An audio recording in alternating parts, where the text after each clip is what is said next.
How's it going, ladies and gentlemen? My name is Cweemy Boy, and welcome to the Cweemy Cast. Today is our first episode, and today I have Dongtrope and Flame, aka Caleb and Eli, as my co-hosts. And today we have a very special guest for our first episode. We have DJ Sterf. Hello, DJ. How's it going? Oh, hey, going well. Good. Glad to hear. So, ladies and gentlemen, if you are not aware, DJ Sterf is, well, first and foremost, you might have seen him for a brief moment in the FNAF movie recently, which is awesome in itself. But other than That that, was an Easter egg. he was an Easter egg in that. But other than that, DJ Sterf is a master juggler and DDR player. He's also a master FNAF pro. I don't know, man. You're kind of crazy with FNAF. I remember back when Ultimate Custom Night came out, first and foremost, and I saw you didn't you come up or one of the people who figured out how you could pause the characters who you had to buy the plushies for? The funny thing about that was I didn't find that part. No one told me about that or the power generator. So I Okay. was over here just like struggling, trying to optimize absolutely everything, and I just had to turn on the power generator or just keep the camera on cam 2. But there were a few people in the Five Nights at Freddy's community on Reddit that found the cam 2, the plushies, that type of thing. That boosted us, I think, from 4420 up to 4720. But Right. yeah, a lot of long conversations with Daco trying to get him through it. I mean, that was a big thing. I wanted to get Daco through it, and also Oh yeah. wanted him to be healthy. Yeah, because that was also Mhm. wasn't Dawko playing that game during the heat wave that was happening over there? And It was oh, hotter here, but proportionally, he's not used to that right. temperature over there. But also, he had had the collapsed lung Oh fairly in conjunction with that, yeah. so Yep. I thought it was kind of a mission to get him through it and to get him through healthy in a Right. healthy way. So, just yeah, glad we glad we got it done. It was kind of crazy. It was. So the first thing I have on my little list of topics here is I want to talk about your little FNAF cameo a little bit because that was really cool. How did that come about? How did that pop into existence? So I've tested a lot of Scott's games and a lot of side projects, but also some of the recent ones from Steel Wool. So he puts me on these projects kind of late game, post beta, really when the beta release is cut. Then a little bit later, I'm kind of like the I call myself a post apocalyptic tester in that case. So yeah, I'm the ringer who goes in and just tries to find absolutely everything as fast as possible, and that's what I've been good to doing anyway in the series. So he's smart to use me that way. But yeah, like he sent me an email and said, "Hey, I want you to take a picture in a white polo, and we're gonna make this thing for the movie, and you'll be in it. You have to sign a form and just send it. You got to do it by end of today. That's just the Okay. thing. He has to get it done quick.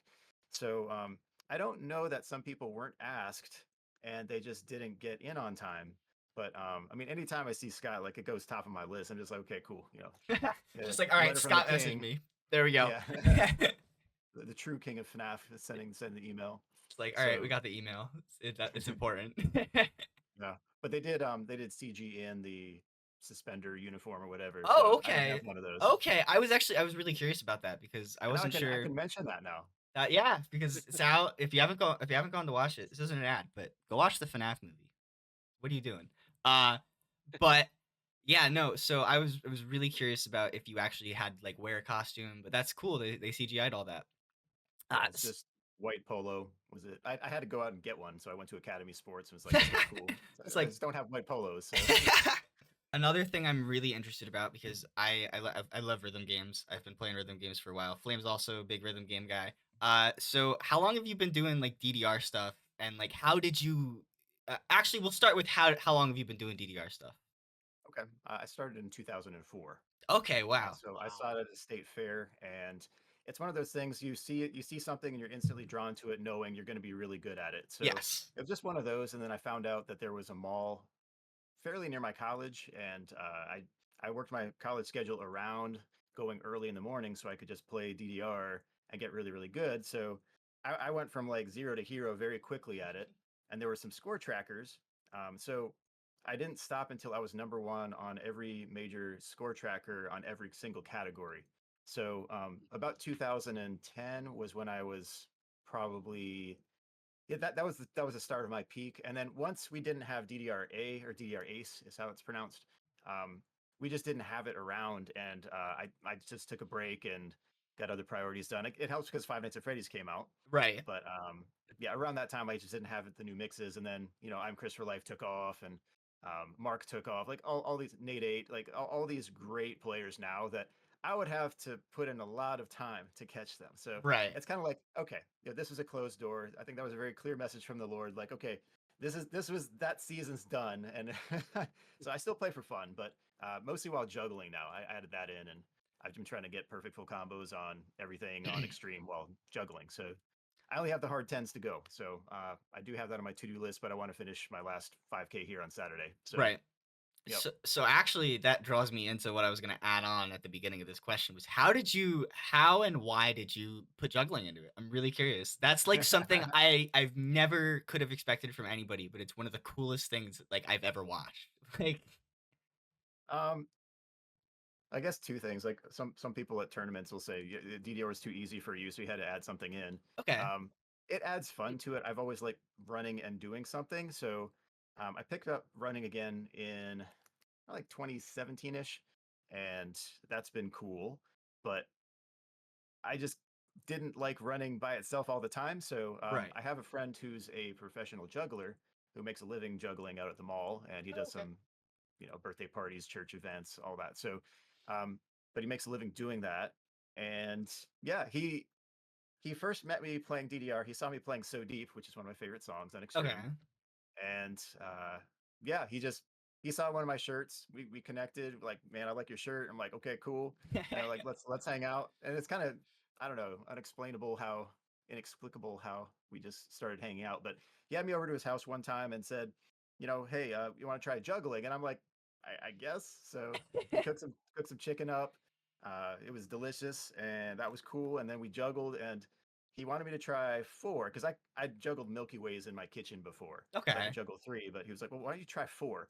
And I'm like, "I don't know even how to think about that." And he's like, "Well, just let's try this." And first try, I got it, and he's like, "There's no way." And so I'm like, "Okay, cool." So I could do four, and then I tried five. Five took quite a while to get one flash, which is five. Yeah. There's a flash, which is one cycle, and a qualify, which is two. Um, so yeah, I flashed five by the end of the night, and it was fun. Like it wasn't something I needed to take on professionally to his level or anything like that. I haven't had that level of passion, but it's always been something that I like doing. But he played DDR while juggling, but he wasn't coming from the accuracy side. Right. So when I finally took that on, like, okay, well, let me try it myself. I was coming from a perspective of, hey, I've already gotten all perfects on all these songs. Let me try it now with juggling and see what I can do. So I've surprised myself in terms of what I've been able to do with it so far, which is cool. But um, I got I got a ways to go. I know I can do much better than what I've done so far. So, I mean, it's always good to have yeah, those like those goals in mind, especially when you're like starting with something. Because like when I play Osu like primarily, that's my main yeah. thing. So We used to have uh, Step Mania, so yeah. yeah, so it's basically I play the 4K version, so I use like Stepmania Mhm, skins on Osu. Uh, mhm, so when I was first getting into it, I was just like really bad because the only things I really played were like slower, like when Friday Night Funkin' was first coming out. So I was like playing the yeah, slower songs and stuff. And then I have a friend who makes EDM music named Divid. Uh, really cool. He started making like covers of funk and stuff, but he also made his own like kind of he had a project he created called the Boyfriend Solo series, which took just his vocals from the series. I think he made new ones and he made his own songs just out of his vocals. It was really cool. And he yeah, had me test the charts he was making for this song. And I feel like that's when I really started to like get more serious with it because I was like, "Oh my god, like I can read these, I can see these notes moving." And yeah. I got we got really into it for a long time and I was like I got to about 4 star before got like too in my head about it and had to take a break, but I've just been getting back into it recently and I'm like it's It's a way fun. of visually seeing music in a different way. Yeah. You ever play a Dance of Fire and Ice or a Lo-Fi? Yes. Yes. I Yeah, have. and that's I sort got of into putting a that a little bit. geometric shape to the music too, which is really cool. I So saw that I yeah. saw that on like Twitter once somebody made a custom map and then I was like, "Oh my gosh, what is this game?" And I downloaded it and I sat there for a few hours and I was just like, "Oh my god, this is amazing." Yeah, it's a really fun game. Yeah, rhythm games are really fun. So yeah, Yeah. they can be a big time sink too. Oh yeah, especially. Do Flame DT, do you guys have any questions you want to add to what we've talked about so far? Sorry. No, Yeah, you're no, I'm good. still thinking of some. You're chilling. I just wanted to make sure you guys I wasn't like cutting you guys off or anything. You're chill. So, my next thing if I would like to talk about is like QA stuff because I feel like you've always done it on the side for like for Scott and such, like you brought up. But I was wondering if there was like any other history you've had with quality assurance testing, and also if like how that came about in the first place with Steel Wool. Because I know testing for Scott and testing for Steel Wool are probably two very different things in the long term. Yeah. Okay. So QA, that's I grew up programming games and I just did that for fun. I Oh, put together okay. CDs of games that I made and I'd sell them in high school. The problem was like I was too good at being an entrepreneur and teachers would discourage me from, doing that because I would be taking all their lunch money. Not like I'm not as a malicious thing, but But it's just I like, did yeah. that with trading cards. Like I made an entire universe of characters and I was selling trading cards. So I made these trading cards with like, the gift wrap with holographic designs and Yeah. stuff. I'd have those as like the insert cards, like a basketball card pack, and I'd sell those. And like you get 5 cards per pack, and someone would open up like, oh, I got a holographic one. Oh So my gosh. yeah, I used to do that, and I used to buy bags of blue raspberry blow pops, and then I'd sell them one by one, and 5x my money.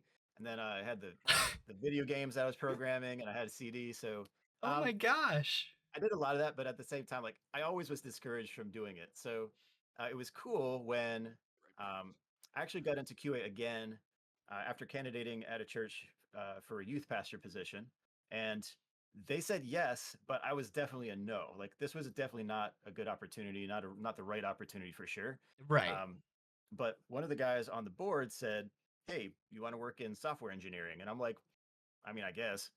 I guess a little history too. I ran a basketball league. I Oh, should say okay. I was one of the commissioners of the league and a coach. And with that, I lost one game coaching, but we scored more points than the other team.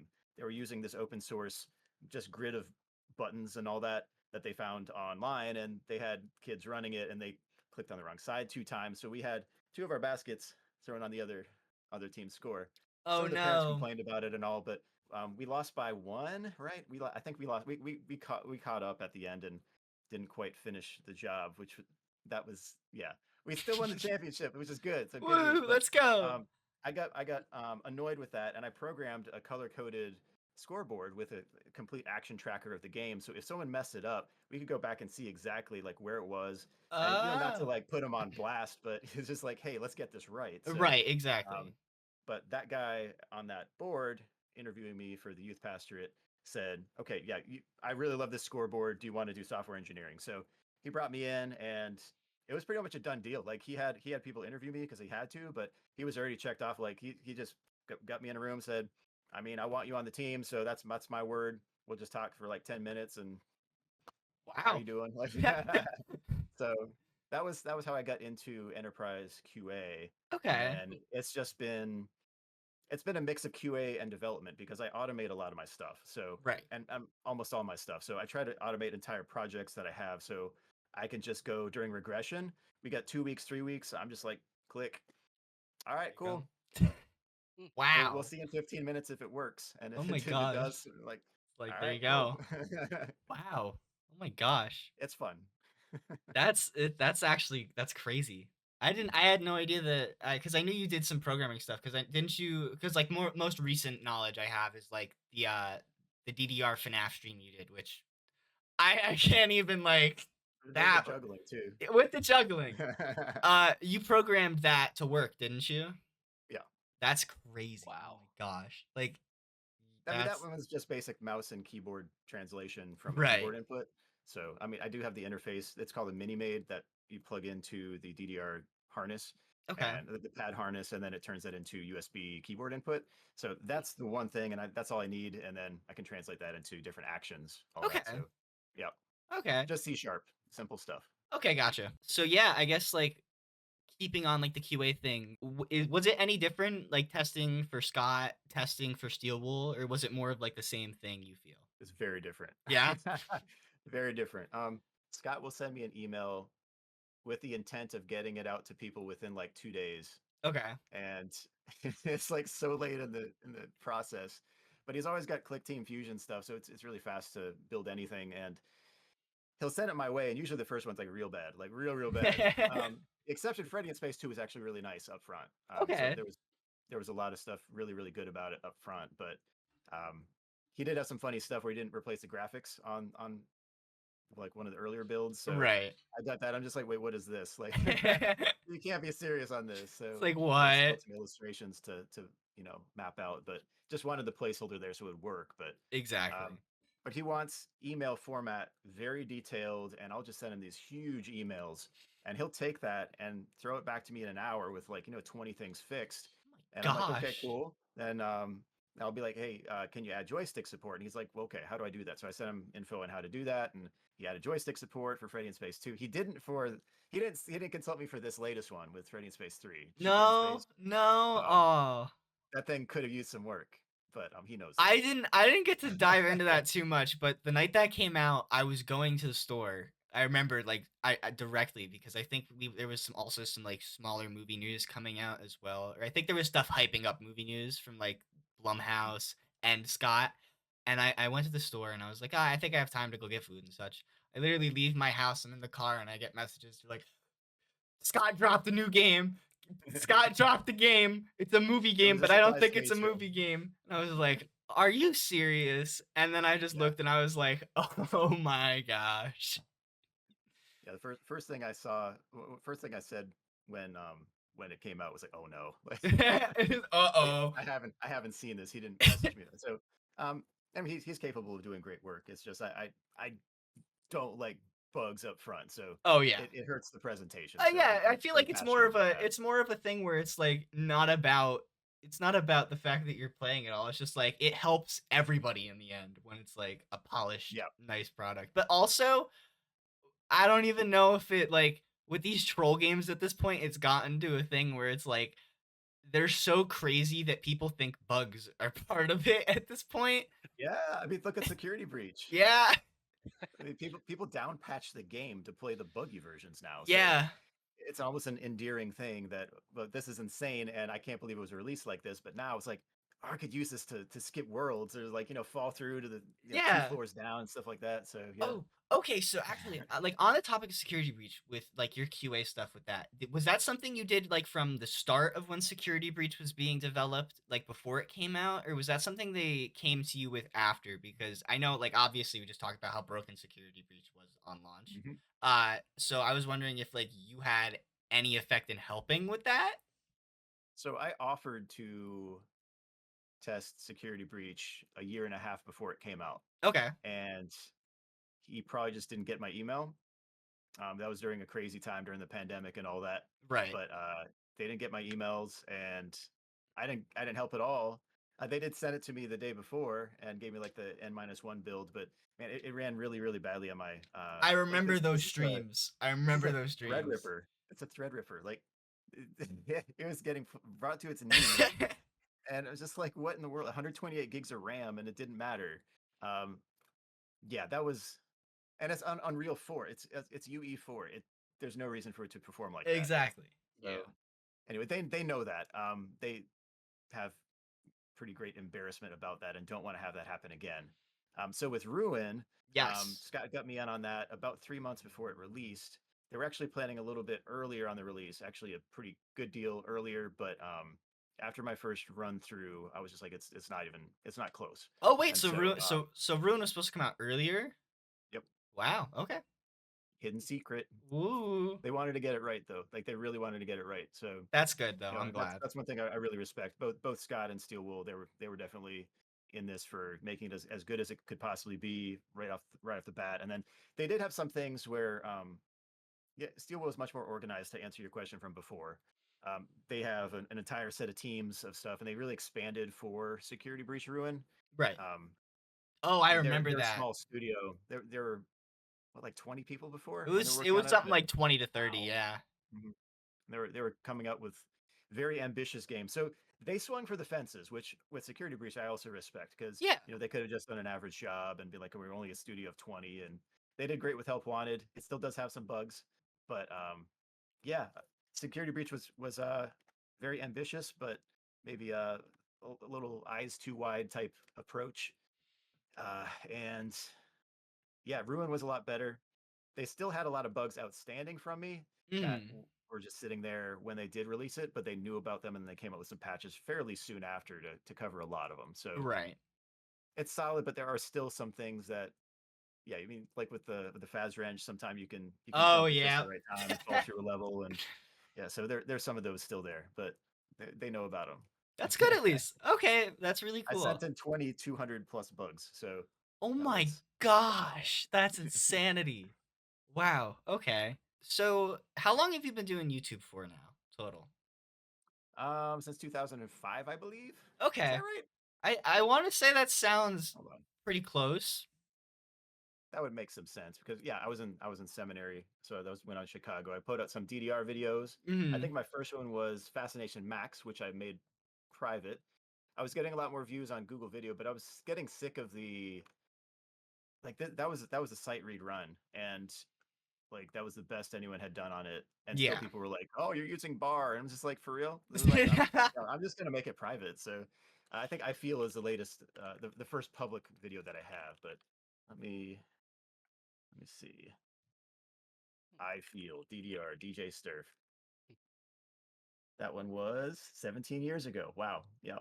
Wow. And a little bit more than that. That was December 22nd, 2005. Oh my gosh. Okay. So then yeah, this question is definite. How over your time doing content creation, especially like I feel like when you got pretty big within the FNAF scene, it must have gotten to a point where you had to get this defined. But how has it been balancing content creation with like real life stuff? For me, ministry always takes first priority, then work. Okay. I got to make money and save up for whatever's next. Right. So I want to be responsible with that. Um, there was a point at which, after Ultimate Custom Night, where I considered, should I just quit my job and then do this full time?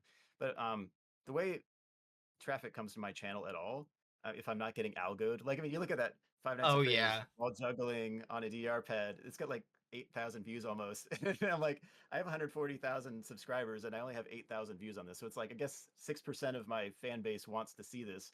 Um, it's just what I don't know. It's whatever. But It's the algo. it's very flavor of the month-ish on YouTube. Right. So I did have some good years on YouTube, but that's not something where people were gravitating toward my personality so much. It was just they liked the games and the gameplay, and the guides. The guides were Right. especially popular with that. So that can help people out. So I enjoy doing that, but um, it was a consideration at one point, and I'm like, I don't think this is going to be sustainable. I mean, Daco's definitely going to keep growing and being popular. Raz, 8-bit, Baz, like all those guys. I mean, Corey Right. Kenshin even without FNAF is huge. So Markiplier, of course. I mean, it doesn't even matter. He's got like 35 million subs at this point. So yeah. So yeah, me. That's this is a fun season, and it's fun doing QA on the side. So That yeah, no, I QA is a lot of fun. I do some QA stuff and like outside of like YouTube, me and Flame do some game development stuff as well. We work for a smaller company called Have you ever heard of Slaughter Me Street at all? yeah, yeah. One, So, two, three, Slaughter Me Street. yep. Yep. We the creator that I've known for better half of like 7 years now. Literally one of the coolest guys I've ever gotten to talk to. But he asked us to help him with the newest game that just recently dropped, which was a little mobile demake of it called Super Retro, and we got to help with that, and that was a lot of fun.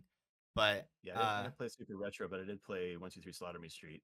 So I got a yeah, full playthrough. And someone left a comment on my video who was involved, so I'm thinking that might be the same that person. might have been it might have been Nate. Right. My Mhm. honestly is one of my biggest interests. I've because I feel like the only times I've truly gotten to talk to you are about like FNAF. So I'm really glad I got to sit down and like talk to you about things other than FNAF. So I really just want to talk to you like horror outside of FNAF in general. Like, are you a fan of horror stuff? Are you like what kind of horror games you like, horror movies, etc.? It's not really my jam. Okay. I mean, I watch Carrie. Like, I mean, Honestly, that's a Carrie, and respectable choice. I can respect that. Carrie's the good. funny thing was, like, Carrie. I heard a song by Little Mama, Okay. which referred to it. I'm like, yeah, I want to watch Carrie. It's two fair verse of Carrie, and yeah, Okay. That's they're fair. killing other MCs like Carrie, but Do you have like a favorite moment or moments as like a creator thus far? finishing the Pilgrim's Progress playthrough. I really like Pilgrim's Progress, the game. I mean, that was cool. It was a blend of message and game development. I think we need more of.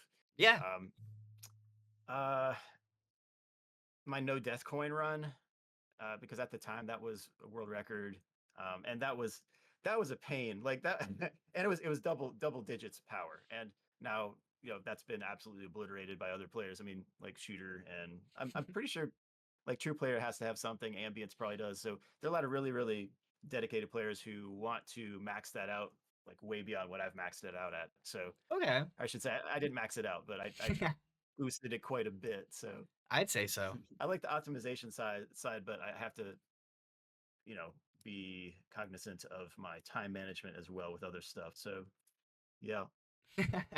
Honestly, So yeah. that was good. Daco finishing 50-20 mode. That was a big relief. I had a dream about how to finish all that. So that was something Dream where theory? yeah.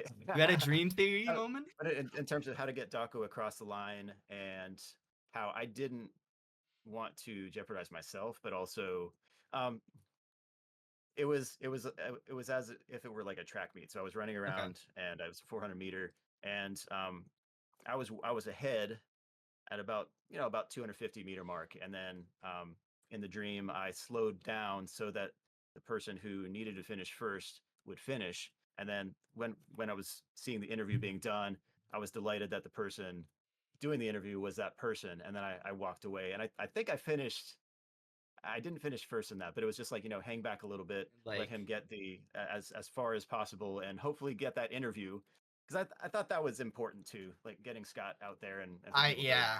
his side of things. That was one thing that I wish he had done a developer commentary, but that was as close as we have to it now. So Right. that was cool. I think, like, retrospectively, in my opinion, that was one of the biggest moments in the FNAF community was when that interview came out because I'm gonna be honest, I think I know Flame as well kind of shares this opinion, but like Ultimate Custom Night was fun when it came out, but I feel like and it sucks because it was like it could have been really cool, but I feel like a lot of the hype around that game was definitely just for Dawko and Scott getting that Yeah. interview. So as soon as that happened, everyone was like, we don't care about Ultimate Custom Night anymore. Yeah, to a high degree. Yeah. I mean, I came back to it. It that burned me out from the game. Oh So it took yeah. me like 2 years plus, I think, right, just to Yeah. go back to it, because I finished and I had my power run out at that time, and I didn't even get music. So I I was out of forgot my about that. mind. Yeah, you Like had to go back for the power. Oh I my had to I had to gosh. finish with music just for like my own Mental sanity, sanity. Yeah. but it took me a long time to get back to it. So that's the same thing too. Like I did a big spurt of playthroughs, and then we did the stream with Matt, Pat, Markiplier, Daco, and like I kept on hearing like it was almost like feedback in my ears. Like I got jump scared by Ballora on that stream, and that just doesn't happen. So I got close on one of the runs. I was hoping that would have been it, but I should have known about Foxy's dynamic a little bit better. If Right. I could go back and do that, that would have been really cool. Some of the wins weren't winnable,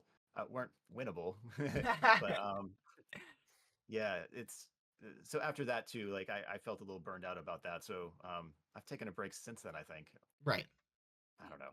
So I tried doing the actually, mobile version, so I have some videos of oh, that, but I'm probably just going to do them over at this point. It's just been too how long. how was the mobile version? How did that end up going? It I wasn't as good, but yeah, they have taken my advice on UI suggestions, and it's supposedly a whole lot better. So that's good. people have finished on tablet, but Oh, in okay. terms of phone implementation, it really needed a lot of work with the UI. So I'm hoping that this settles that, but I haven't Awesome. tried it since. Gotcha. Okay, and then you also brought up something I actually was thinking about bringing up, but it reminded me to bring up a little bit is so how that Markiplier Doco game theory thing that happened. That was a really cool event. That was for the 1 million race, right? That they did That was a the $1 million St. Jude challenge, Million yes. Challenge. So you want to tell me a little bit about that? Like how was that and how was that Man, we got experience? COVIDed out. Oh wait, So what? yeah, because we were all going to go to the studio, but Oh for yeah. me, California had a 14-day mandatory. What do you call it? Like It's like a 14-day 14-day isolation. isolation period before you could do anything. Yeah. Yeah, and so I didn't have that time available.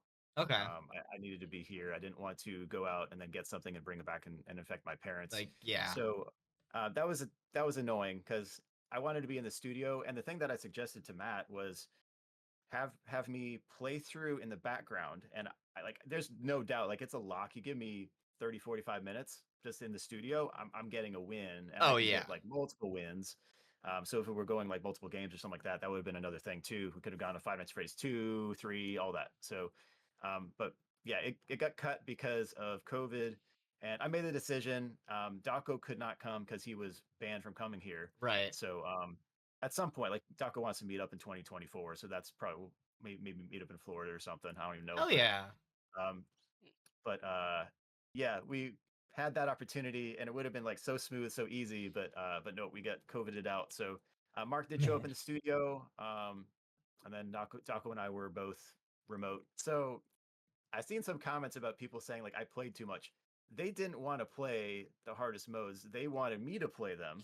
And so like I was just trying to do what they wanted me to do, and I was eager to try to get a win because I'd been getting one win every day and then stopping, and then I went into this and I'm like, okay, cool, this should be good, but it's a limited time. I got to get attempts, Right. and some people took it the wrong way, and I'm just like, I'm reading the comments like I just did what they told me to do, and like Like, come I on think the other now. thing, Steph wasn't in on that one meeting when we discussed that all. So Right. I think she was more inclined to get other people involved. So she had the reaction that other people had.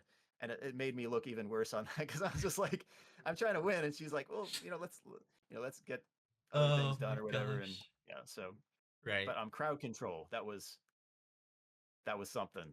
So That yeah, was that was an experience to see. I can't imagine how it was to play. it was a very rough draft at the time. It was playable at that point, but Click Team Fusion is really wonky with some resolutions and displays. So to get the videos playing, those troll videos, Right. like with me juggling and mimicking DDR and the mimic, The and mimic. then the bite of 87, like all those video clips, Matt Pat and Sonic the Hedgehog, Daco screaming, those to get those in the game, they had to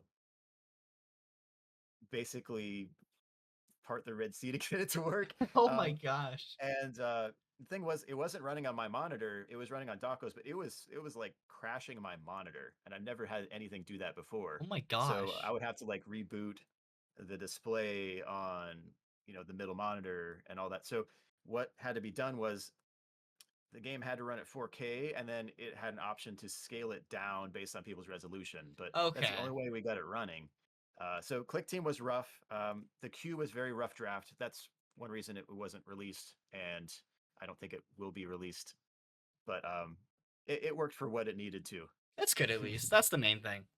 Yeah, but Click Team is duct tape and wires on some of this stuff. So Oh yeah. I have a lot of friends they're, who they're develop on getting Click better. Team. I think the main thing with Click Team is that you have to, for most people, you have to have been there from the start to really like be in the gritty for it, because I tried. There have been multiple times where I was like, oh, smaller stuff. Maybe I have this idea. I was like, oh, I'll go into Click Team and try to like construct an idea for it. I'm just like, Yeah. get a title screen, get basic movement, and then I'm like, nope, I'm done. I can't figure anything else out. Yeah, Click Team's good for very quick games and especially for kids learning to program. Oh So yeah. I mean, that's huge. I actually picked up Click and Play, which is what it used to be. It Oh went through different iterations, but I got yes. Click and Play when I was probably like 10 or 11 years old out at a shareware show. Hmm. So they used to have these things called floppy disks, and you know Oh about yeah. those, yeah. Yes, the floppy So disks. Yep, the floppy disks. they'd have conventions at the state fairgrounds and just a computer and software and shareware show, and they'd have these big racks of floppy disks, and you'd see, well, Scunny Cart was one, Wacky Wheels, like all these go-kart games, and Right. then they had Click and Play was a standalone box. So I saw that, and it was, I think, on sale for like 1999. So um, I bought it with whatever allowance money I had, and brought it home, and it was a lot of fun. But I mean, I had already been developing a little bit in QBasic, and then I asked my dad for Visual Basic for my Okay. birthday, and my parents were like, "What? Like, you don't Like want like you don't want a basketball or something?" I'm like, "I got a basketball." It's like, I want to I I want to want make this." games. I want to code. Yeah. So that's one thing. It's always been fun. But that's how I picked up Click and Play, and then it became later on Click Team Fusion, well, Multimedia Fusion, and then Click Team Fusion. So, Yes. but Right. it's very fast in making games. Oh yeah. Um so the last thing I have on my little topic list here that I'm gonna switch it over to these guys. Do you have any like future goals with content or even like QA goals? Yeah, I want to I want to beat various other games in the Five Nights at Freddy's series while on a DDR pad while juggling. Yes. I probably want to go back and turn Cassie into a Tesla as well and use the steering wheel to beat that. Wait, Because that would be kind of cool. wait, did I miss something? Have you done this previously? Who else did you Yeah, turn into a Tesla? Gregory. Oh my gosh. Yeah, I beat Security Breach with a steering wheel. I need to go watch Um, this after we yeah, get out of this. I did a speed run with the Vanny ending as well. It was kind of painful to get to work, like literally painful because the pedal is you could just like jam on the pedal and then they hit a button, and it, like hopefully it triggers the jump and you fall through, but then you have to like rush so you don't just like end up respawning at your last save point. Oh So my um, gosh. yeah, but Gregory has been turned into a Tesla and has succeeded with the escape ending and the van ending, not the Vanny, but the I guess that too, but the car battery ending. Yeah, Yeah, that's my favorite one. that's amazing. Oh my gosh. I need to watch that now. I need to see this. Was that another one of your programming concoctions that made that work? Yeah, that's not that. I mean, it's not that involved. That one was actually let's see. I had to program something for the pedal, but everything Okay. else I could use G software by Logitech. Yeah. So, but the pedal is mapped differently, so you have to measure that out, and yeah, Okay. it's basically it's a range instead of just a yes no. So you just have to treat it differently. But I'm surprised Logitech software doesn't treat it as well as it used to because it used to be fine, but it's just I don't know. Logitech software's gone Not as good. downhill over the years a little bit, not gonna Yeah. lie. As a Logitech fanboy, it's gone down a little bit. I was big on Corsair until I lost 5 figures on their stock. But it's like I love their I love Corsair and the products they make. But yeah, that was tax loss harvesting on Yeah. that one. Oh my Yeah, gosh. It's just like that's double thumbs down. That's not it. yeah. Love the company, hate the stock. All right. So, Dongtrope and Caleb, you guys are able to ask any questions you want now. I've asked all my questions. Cool. So I actually have a question. So the FNAF movie, if there was anything you could like personally change about the movie, like what would it be? Okay. Personally, and you're Eli, right? Yes. Yeah. Yeah. What's up, Eli? Um, so my goodness, the stretches where there was just talk between Mike and Vanessa. I thought they just ran on so long. So They did. yeah, Yeah. it reminds me of Desolate Hope, which this is like a total Scott Cawthon thing. Like he Mhm. has everything he wants to share, and when you reach Malens on one of the ends of one of the worlds in Desolate Hope, you start the conversation. You're thinking, okay, you're going to see like a quick pop up message, but it's like no, it's like 20 screens. I don't know, it's probably not 20, but like It's a that lot of essay of the text. world, like Yeah. War and Peace right here. Like, how did you write all this stuff? I was like, okay, I was gonna read some of this like for the videos, and I was just like, ah. So he has a lot that he wants to share, but in terms of spacing that out a little bit, that would be the one main thing I would change because I got bored during those parts. But that's also Yeah. me saying it from being less interested in the lore and more interested in how do animatronics work, what's the most optimal strategy for these all. So I mean, I would just bring salt water. I was glad to see the water and the electricity that Mike thought about because I was like, okay, this is a common sense thing when Yeah. Freddy was on stage and all. So Yeah. I'm like, okay, finally this is brought into the deal, so it's part of the universe now. It's like at least But something makes a Yeah. little that would be it. sense. Actually, yeah. So we can real quick. We can just dive more into the FNAF movie a little bit because we dived into your cameo just a tad. But like, Hmm. I'm assuming you watched the movie on Peacock, right? I remember you were Yeah, saying you were gonna do Peacock that. Premium. Yep. So what were I your still haven't thoughts seen it in like the all in all? theaters. That's fair, honestly. Yeah, That's I'm planning to 100% go. fair. It's just everything's been crazy busy is the big thing. Oh So, yeah. and I wanted to wait until it died down a little bit because I didn't want to go with a huge crowd. I wasn't going to go like Scott wearing a disguise. I was like, I don't think anyone's going to recognize me really. It's just the funny thing is with DDR, I would go to an arcade and people would freak out. And Really? yeah, and like I went I went to an airport and people recognized me from DDR. So stuff like that. But Five Nights at Freddy's, like no one knows who I am. It's That's cool. kind of Like funny. I kind of love it because it's like, all right, cool. I'm so undercover. I'm fine with that. Like Clark Kent over here. And Clark Kent, yeah, DJ Sterf. so I don't have the same problem as Scott would, but apparently no one recognized him too, which I think is kind of crazy. I think probably some people There did, but was maybe they well, just didn't okay. recognize There his was the face. one that was really funny to me. That was like I think it was one of the first ones. He said he was like there was a couple that was young. One of them was dressed as Toy Chica, I think. Yeah. And they were like, "Is that Scott Cawthon?" The dude goes, "He's old." And I was like, "Oh man!" I was like, "Poor Scott, dude."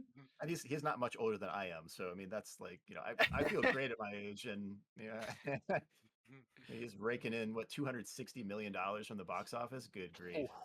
Crazy, dude. On a Crazy. 25 million budget, by the way. 25 Yeah, mil budget. 10x'd it. That's ridiculous. But yeah, It's no. like GameStop contracts. Yeah, no, I mean, like, good for him though. Like, Yeah, no, that's honestly, crazy. all the issues that I had with the FNAF movie, I feel like are things that will definitely get ironed out when these like movies we're getting more movies. That's a given at this point. You don't just make 260 million at the box office and just run with that. Yeah, and That's not plus how the Hollywood strike works. is over too, so they Yeah, can have the actors promo it a little bit more too. exactly. With that, like I started out the movie just laughing. Like the first probably 15 minutes, I just laughed almost the whole time, and not because it was funny. It was just like I can't believe this actually is happening. It's like this is finally here. It's like this is so cool. So I yeah. was sitting in the theater as it's starting, right after the opening guard dies, like right before this happens, and it's showing like Scott Cawthon Productions. I'm with my friend who I'm seeing the movie with the first time, and I'm like, I think I can. I was like, I think I can hold my composure. I'm not gonna cry because I was like, I was feeling all types of things there. I was like, oh my gosh, this is real.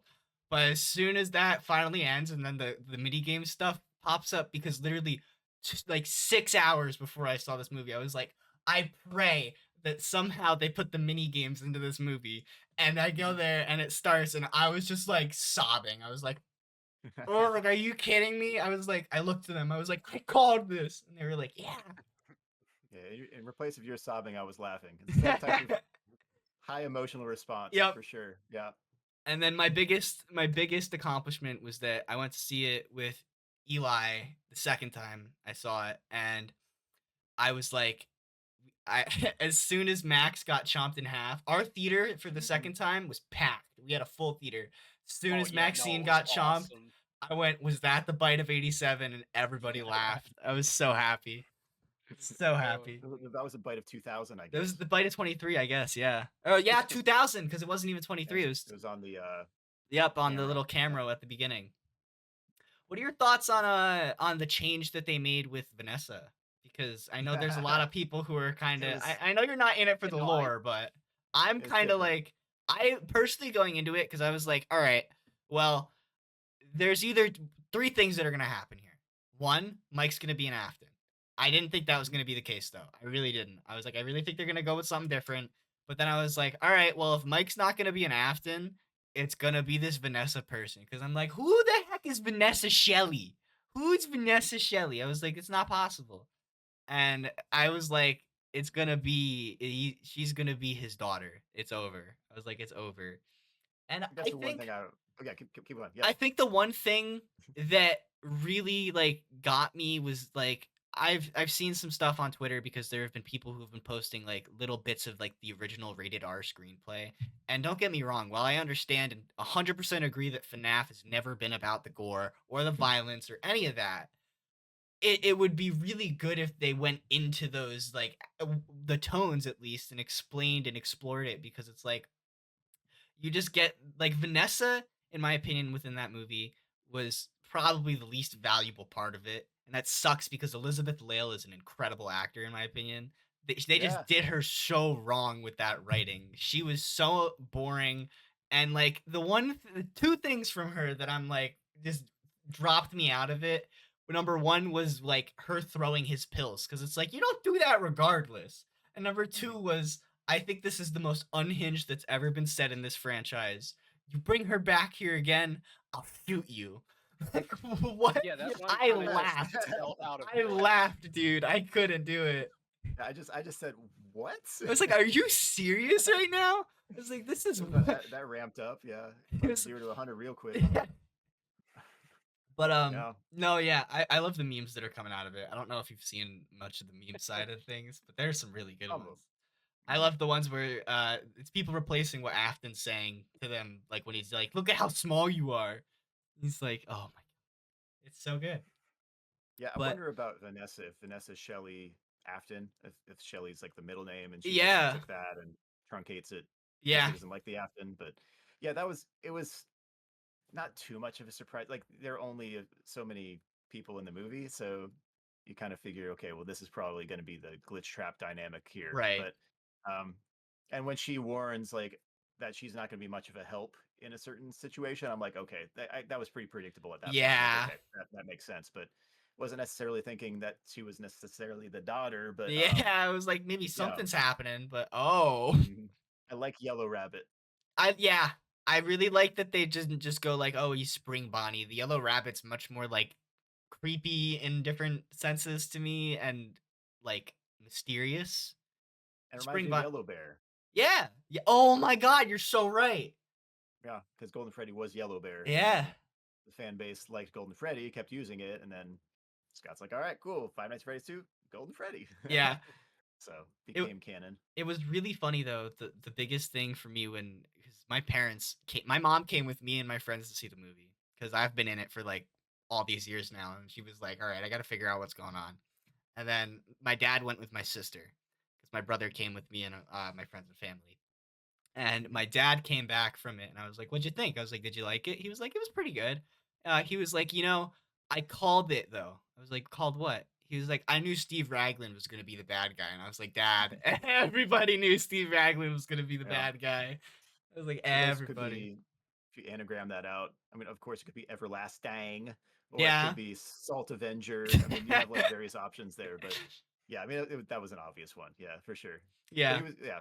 Matthew Lillard was great for that role, so Oh my I'm not gosh. surprised. So yeah, great Yeah. actor. He did an amazing job. Back to what we were just saying, though, I do wish he was in the movie longer because Yes. I feel like he only had like maybe 9 minutes screen time. Yeah, it was And like Yeah, it was I anywhere just between like 6 and 9. It was just like, dude, this is not basically the enough. second act. Yeah, yeah yeah, that's another thing for sure that I would change for sure. Yeah, the second yeah act needed a little more Afton yeah and like not he Vanessa. kind of just like pops up at the end, and I mean Mhm.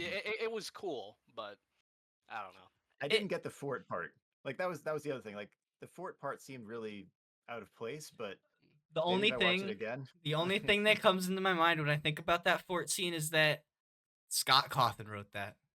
It's the only thing that pops into my mind is I'm like, Scott Cawthon wrote this. But I guess in retrospect, after talking to a few people about it, because at first I was kind of like, and then I'm like, all right, I get it, but that doesn't make it any less goofy. Because like I was for it. I wasn't exactly against it. I was just like, okay, this is goofy. I like this, but it doesn't fit. Um, but We get the in cool Bonnie picture, like yeah, he's and then like, the ah, thumbs up Bonnie or yep, whatever. Yeah. I see. I kind of like how that scene, like, reminds you that, like, they're kids. yeah. Those robots. They're kids in there. Yeah, I don't that's know. fair. That's fair. I did Yep. see somebody on Twitter say though that, and I actually kind of agree with this, is that this was like a few hours ago, like before recording this. I saw somebody say that it would have been much more like meaningful, that scene in general, if instead of the animatronics appearing at that point, they somehow made the ghost kids appear, because then it would show that like Abby's playing with the kids and she has a motive.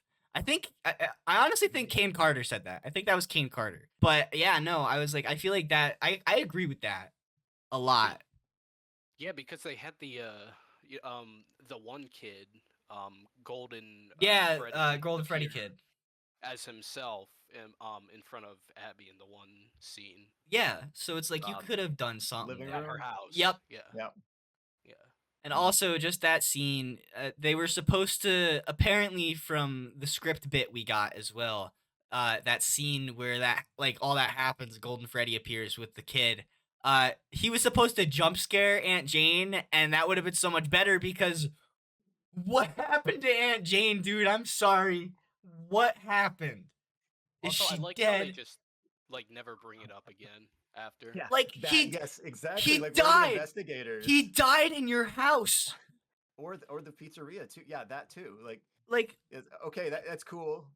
it's like you don't just like walk away if somebody dies in your house. There will be investigators. You're gonna get questioned. Like That could have been an interesting layer too. It's like, okay, well yeah, now Mike has to protect Yeah. Abby and hide from the investigators, and that exactly. would have been another point of tension that could have really played in. But yeah, at the pizzeria, there's all these people, all the what vandals or whatever. Like Oh they, yeah, they no one looks into destroyed that. all sorts of place, smashed Yeah. the glass in front of my employee of the month poster, and then they're gone, slaughtered, and then we just don't hear about them again. Like Yeah, even from the lady who got Golden Freddy'd. yeah. So It was it just was like, weird that it just wasn't talked about again. Yeah, for Yeah. sure. I think my most important I question. would say 7.5 out of 10 myself. There you go. As a memorable. I gave it as like a fan, I'd give it like a 7 or 8. Or no, not as a fan. As like a movie person, like watching movies as a normal person, I'd give it like a 7 or an 8. There was some issues Yeah. there. But as a fan of like all the fan service and stuff, I'd give it like an 8 or a 9. Yeah, fans, absolutely. Yeah. You uh see Rotten Tomatoes. Perfect yeah, example. exactly. Yeah. Did you like, what were your thoughts on Doug? That's honestly my final question. What were your thoughts on Doug? Doug is goofy but memorable. One of those characters that adds comic relief, and man, like he's in a bad seat. Like he's on the inner seat, and couldn't get out of that one. But I felt the tension of that. Like if I were in that situation, I would.